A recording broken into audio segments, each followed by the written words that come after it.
Welcome to Living with Purpose. I have a unique guest today, somebody that has made a living flying aircrafts in the Royal British Army at the RAF, the Royal Air Force Academy, and is now on a journey of training high performance individuals. And it's a delight to welcome Phil Holdcroft to the podcast. So, Phil, thank you very much for joining us and welcome. Oh, my pleasure. I mean, when I heard about the topic of your podcast, I was super excited. And listening to some of your previous speakers, I've been really inspired. So humbled to join you today. Thank you very much. And so, let's start off by starting off with your journey, where you were born, the environment you were born in, your family, your background, and the career choices you've made and how you're doing what you're doing. Sure. So I've been thinking about this question, and I find it a difficult one to answer. But I describe it as it relates to purpose. My early life was quite devoid of purpose. Purpose didn't play a central role in my life. And in fact, it's not that I didn't want purpose to. It's just I didn't understand what purpose was. So my early life, very uneventful, very typical, very normal. I had loving parents. I had a sister. We lived in a suburban location in a cookie cutter house, and it was very, very normal with loving parents. But what I didn't have was a real sense of something to inspire me.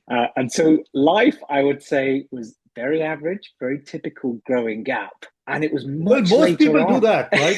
Most people Yeah. have this very boring life growing up. There are a few people that I've interviewed have had this extraordinary early journey because of their parents. But same here. I mean, I grew up as a kid growing up in a middle class family in Mumbai and Bombay, and playing cricket on the street. So, so what were your parents doing, if I may ask? Yeah, please. So my mother was a teacher. My dad was an engineer. We had what was probably a working class upbringing. They were hardworking, determined. They wanted the best for me, but in many ways, they also wanted to protect me. So I think my early life, it felt like a bit of a conveyor belt where I didn't feel, looking back, I felt like I had very little agency. I did school, I went to university, I did sciences. And before I knew it, I was studying biochemistry at the University of Bath and actually not being somewhere I really wanted to be. I didn't feel I was on the right sort of track. And I'd say that was a moment where I was like, oh, there's something missing in my life. This doesn't feel like the calling which I should have. So I'd say that was my first encounter with a real lack of purpose. And at the time, I didn't know how to explain it, but I'd say I was depressed. I was doing a course which I didn't love, and I didn't feel my life was going anywhere in that actor. And I can now rationalize that as it was an absence of purpose. But at the time, it felt like an existential crisis. And it took some time to sort of work through that. So So, that was my, oh, please. just talk a little. So you grew up in this loving community. You went to school, and then you went to college. You did biochemistry, and then how did these? What kinds of friends? What kinds of activities were you doing as you were growing up? Sports, other activities. Just give a flavor of what Yeah. else was going on in your life. So I had a really good friend group, which I'm still in contact with now, from both school and also from university. I love sports. I really enjoyed sports. I didn't consider myself exceptional, but I was very competitive, very determined. I quite like racket sports. And I got involved in some team sports as well. So performed at an okay level. It was much later on I found a real calling for endurance sport, which became a massive passion for me in later life. Growing up, it was just a very, very normal, nondescript. And it was much later on that purpose sort of dropped in and really changed my perspective on life, Actor. So you are in college. You're studying Yes. biochemistry, and then what happened? So I'm on this. as I described, like a conveyor belt. And I'm going through it, I'm applying myself. I'm doing okay on the course. I'm on track for what we call in the UK like a 2-1, which is just below the top class of degree. But I realized I wasn't passionate about it. And I looked around me and I saw people who were hungry, to become biochemists, scientists. They wanted to do PhDs. And it was a real like, ooh, what am I doing here? I realized there was some pressure from home. There's the expectation I'd complete my degree and finish it off. So I felt I had to just get my head down and knuckle through it. And ultimately that's what I did. But it was my first exposure to actually there needs to be some sort of meaning in life. And at that point, I certainly hadn't found it. What I would say is that my parents, who were very supportive and protective, they were also quite limited in the belief of what we were all capable of. So when I threw out ideas like, oh, maybe I could be a doctor and do medicine, or maybe I could be a pilot, in a very caring, protective way, they said, that might not be for you. and, and then sort of explain it that maybe my grades weren't quite high enough to be competitive.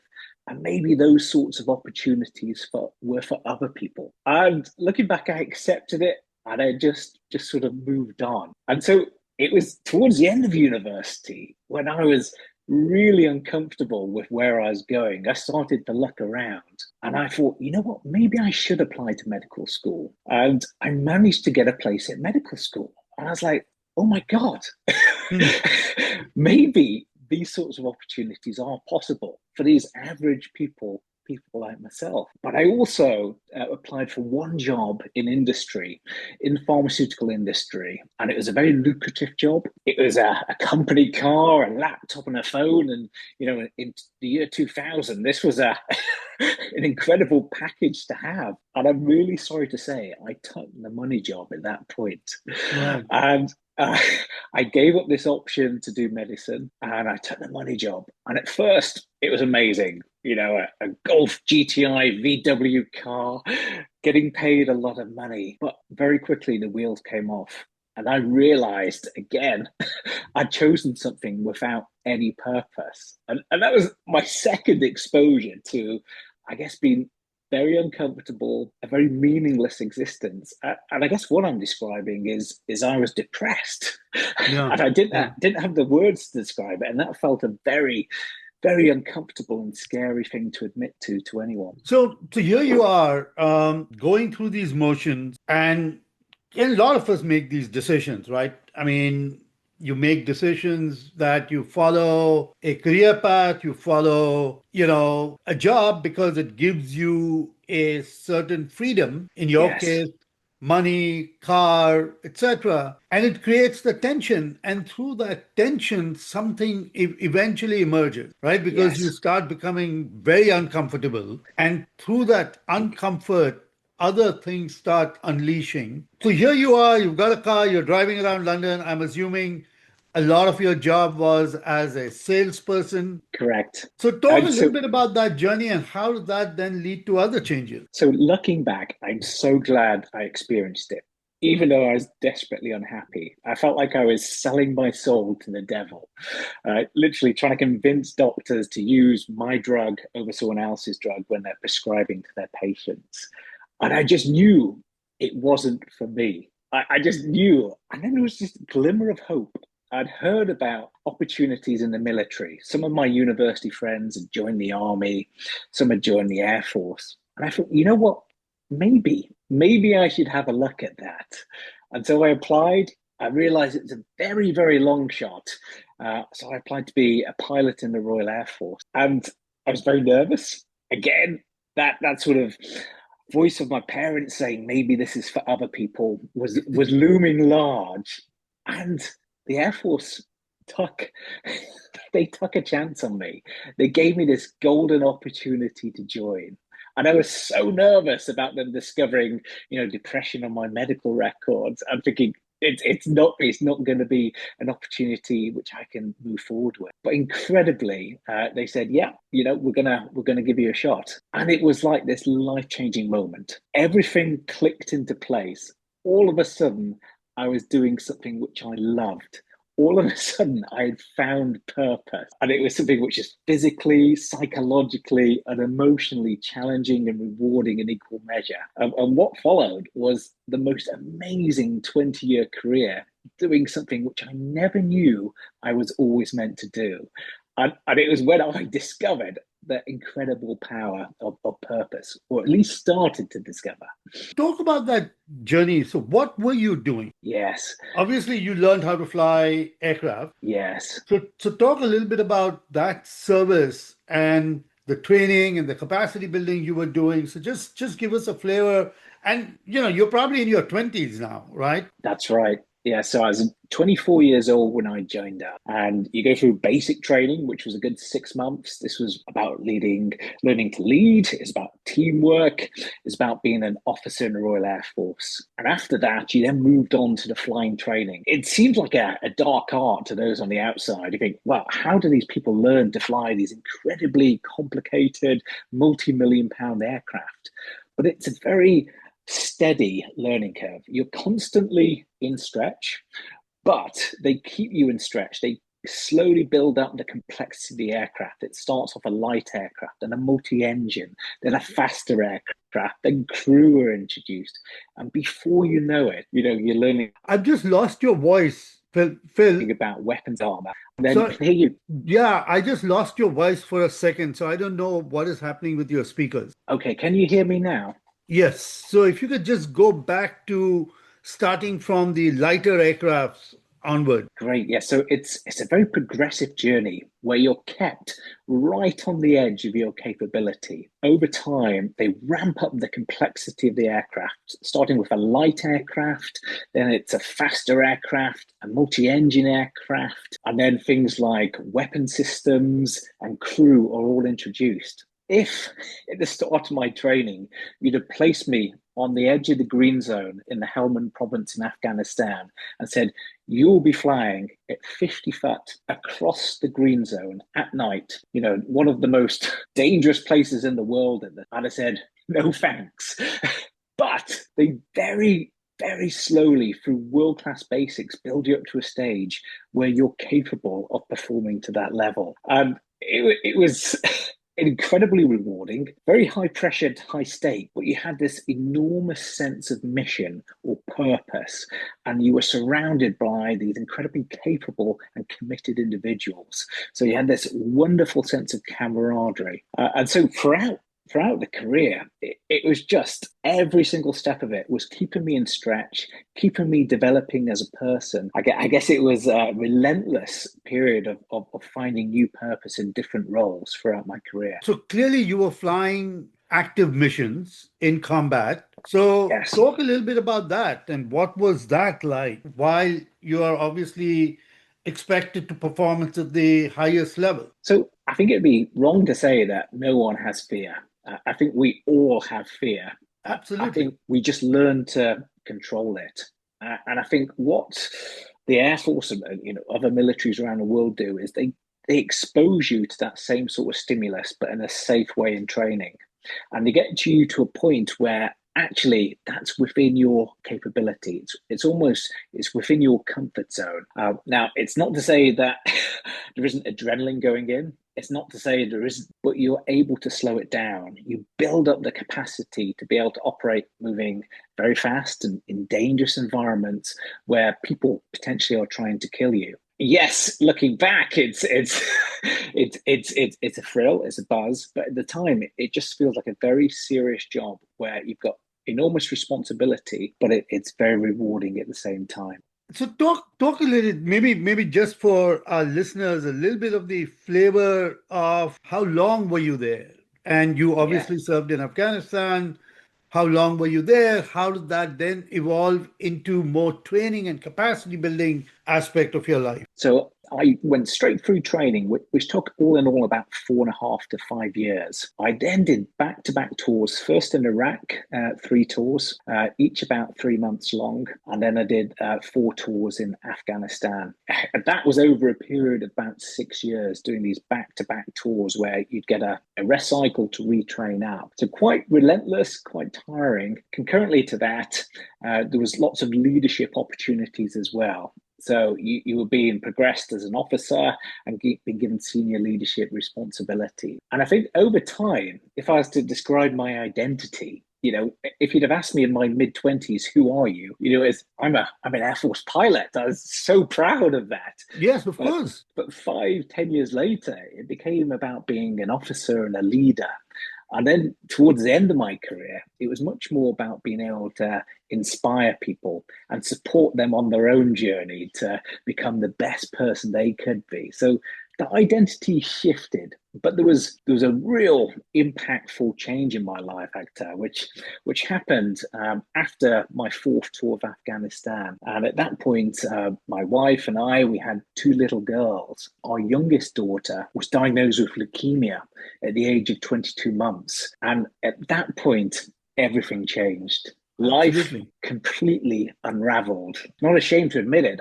I was brought up on this heroic leadership in the military, where toughness, resilience was all about a stiff upper lip and no sign of weakness. And all of a sudden, that training, being able to go to combat zones, all that leadership training, it counted for nothing. And I felt incredibly ill-equipped to be the dad I needed to be and the husband that I wanted to be in that most important moment. And that, that was possibly the biggest learning point in my entire life. Without a doubt, the biggest role model in that time was my wife. She hadn't had all this leadership training, yet she knew how to be vulnerable. She knew how to ask for help and open up these floodgates to get us the support we needed in that most crucial moment, allow people to step in and support us through that journey. And I'm delighted to say that Isla made incredible progress.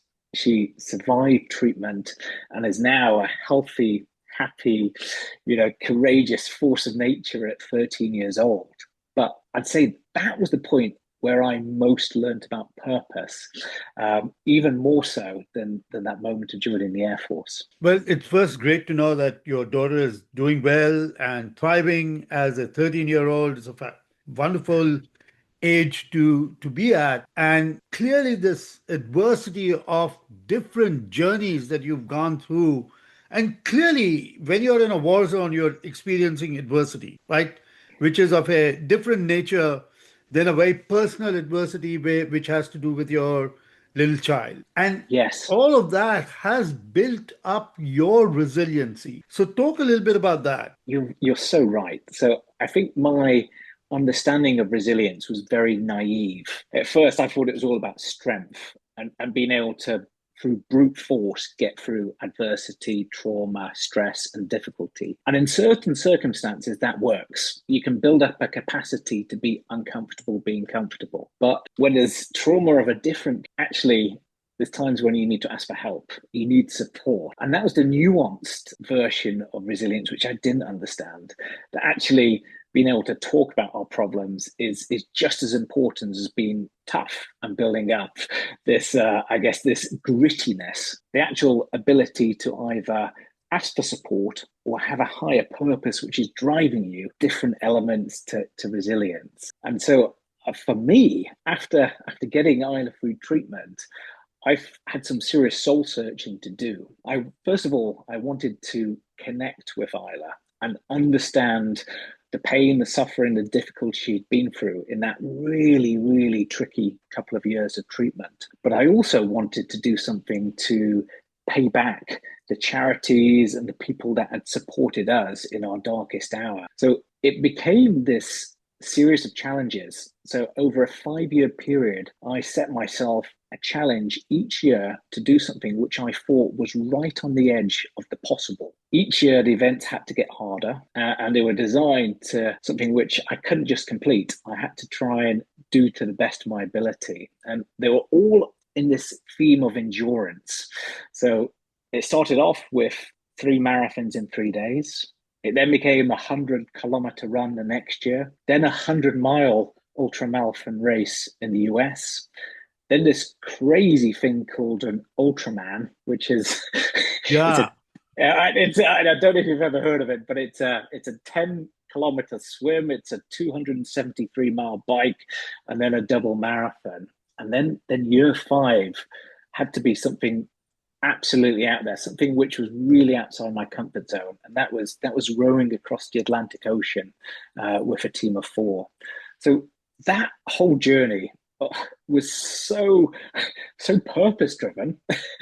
I was Yeah. inspired by this incredible purpose, but wow, did it teach me about resilience on a whole new level. I mean, what you're talking about, I can't even fathom, right? So it's like, and I'm quite sure that mind is such a wonderful thing that if you start applying yourself to something, you can actually do it.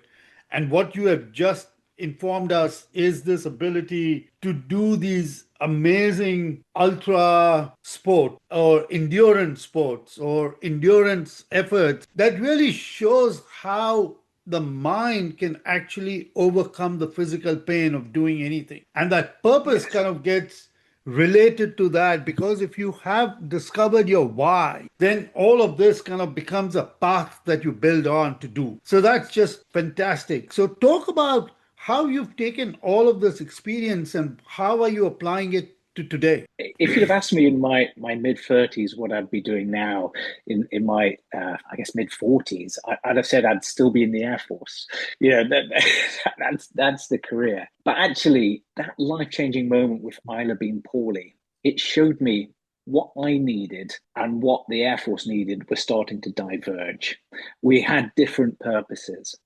Going through that entire journey, going through the endurance events, and everything the military's taught me through combat, I've realized there's been so many powerful lessons, and I now realize my purpose is sharing those with others. It's no longer about me. It's actually about trying to inspire others and equip them with the skills, the mindset, and the knowledge to chase after their own life-changing goals. There's so much out there. There's the Air Force, which teaches you these world-class basics. But equally, from the world of endurance sport, there's so many tricks, be it making your purpose bigger than your pain and being able to overcome things. So this has become what I really want to focus on for the next few decades, hopefully many decades of my life. This is something which I'm really passionate about. So I use keynotes, I use experiential workshops, and I use one-to-one coaching. And I genuinely feel like it's my mission to inspire people and support them to chase whatever their dream is, row their ocean, whatever that means to them. So that's just fantastic. So talk a little bit about how is that unfolding, right? I mean, how is that journey Yeah. unfolding? And give us just a little bit of a flavor, and then we'll kind of end with your the importance of purpose and your one golden nugget. But just give a little flavor of the work that you're doing today. So I was very humbled listening to some of your previous episodes, and I listened to your other guests, and they seem to have it all figured out. I don't pretend to. I'm only 2 years since leaving the military, and there's definitely some groping around. But the business is really on track in terms of getting after that purpose which I described. So at the moment, I work with all sectors. I work with clients in finance, some in sort of pharmaceuticals, some which are defense related. And my vision is to try and take people on a journey. And rather than just one-off interventions, and we've all had a leadership day or a team retreat, and these are great, but they have a very short half-life. You a week later, you start to forget some of the key messages. A month later, you can only remember how you feel. So my vision is to take people on a journey where you can inspire them through a keynote to show them what could be possible for them. You can give them experiential workshops where they're in a safe environment, psychologically safe. They're able to play with a theme which is relevant to them. It may be communication, it may be leadership, it may be collaboration. But you throw them into that safe space where they can have fun, they can fail, but they can learn and then take lessons which they can apply to their context. And then one-to-one performance coaching, where you're able to work with a single individual on their specific challenges, highlight their goals and give them ideas and tools to really allow them to move the needle. This is so fascinating, and I really wish you the most success. And I'm looking forward to following you on this journey. And again, to our listeners, people who are looking at ways by which you can uncover your hidden ability that can really flourish. Phil's journey and his experience is just fantastic in that space. And if you ever need his help, please do reach out, because I think, somebody that obviously this is not the world that you wanted to create for yourself. And here you are because of opportunities that came your way. So as we come to the end of our time, talk a little bit about the importance of purpose. Clearly you've stated that, but maybe you might want to just reflect a little bit more on it. Yeah, so purpose so central. Actually, I do reflect back on my early childhood and just not knowing what purpose was as a concept, and actually discovering it has been completely life-changing for me. And it's allowed me to do things which I thought were for other people. I thought other people flew planes. I thought other people could get Yeah. into medical school. I thought other people were those adventurers who, rode ocean. But purpose is the thing that's unlocked that for me. It's the thing which has allowed me to do what I genuinely believed other people could do. So this is, again, for our listeners, this ability for purpose to actually get you focused and to really bring out the best of your strengths and your values and apply it not just for yourself. And as Phil has stated, that it is really to extend the common good and the community, and the engagement that he's doing with so many different individuals and organizations is extraordinary. So let's end with you sharing your one golden nugget, a piece of wisdom that you want to leave our listeners with. So I would say it's the three P's of purpose. What I believe they are the three spheres of your life, and everyone has them. They look a little different. I think there's a professional sphere, I think there's a people sphere, and I think there's a passion sphere. And I think in each of them, there's a place where you can find purpose. Yes, they overlap, but in professional sphere, and this I describe as a rubber ball, because you can drop this one. I had to drop mine when my daughter was poorly, but this one bounces, and you can find purpose in your professional sphere, but you can also find it in your people sphere. And for me, this is my precious family. This is my daughter, Isla, and this sphere is glass, and you drop this one at your peril. And that's something which I nearly did. And then your final sphere is passion. And for me, it was always endurance sport. And I definitely found purpose there. But this one's sponge. And why is it sponge? Because when people and when your profession has to be prioritized, this one can get crushed down. And that's okay. But when you can create the space, this one can expand and fill it. And you've got to absolutely nurture that. And for me, this was this once in a lifetime opportunity to row an ocean and to chase something completely different. But it absolutely links back to those other spheres of people and passion and profession. This is just so fantastic, the way you've kind of framed your nugget of around purpose, which is on people, profession, and passion, and these three spheres and how they intersect, and the analogy of glass, ball, and sponge. I think to our listeners, I hope you take this advice and run with it. Phil, thank you so very much for the service that you've done to the world and the country and what you're doing now. It's been just a pleasure having you on the podcast. Thank you so very much. Oh, what a pleasure to meet you. Thank you so much for having me. Again, to our listeners, people, profession, passion, you can do all of it. And each has its own value driven system and the strengths that come through that. So, Phil, thank you very much for being on the podcast. My absolute pleasure. Thank you.